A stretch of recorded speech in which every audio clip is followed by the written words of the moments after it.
Le cubier, c'est l'histoire d'une enfant qui confondait le B et le D. Et quand on lui disait que 9 plus 2, ça faisait 11, dès qu'on dépassait la dizaine, c'était du chinois pour elle. Alors justement, son papa, sur la base d'un boulier, a cherché à lui rendre concret toutes ces notions abstraites. Il s'est demandé comment dans l'Antiquité les humains faisaient pour faire du commerce et sur quoi ils se basaient alors que la plupart étaient analphabètes ou illettrés. Il remarqua que les Romains avaient fait le 1, le 2, le 3, mais pas le 4. En se limitant ainsi, ils avaient compris qu'ils allaient éviter beaucoup d'erreurs.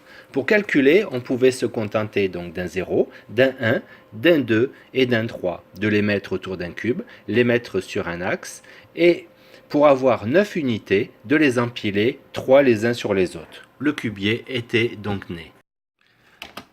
Alors, ok, cette invention a reçu de nombreuses récompenses et prix. Mais ce n'est pas tout. Le plus important, c'est que sa fille avait retrouvé le sourire. Ainsi que tous les enfants qui se sont mis à utiliser le cubier. Voilà comment est né le cubier.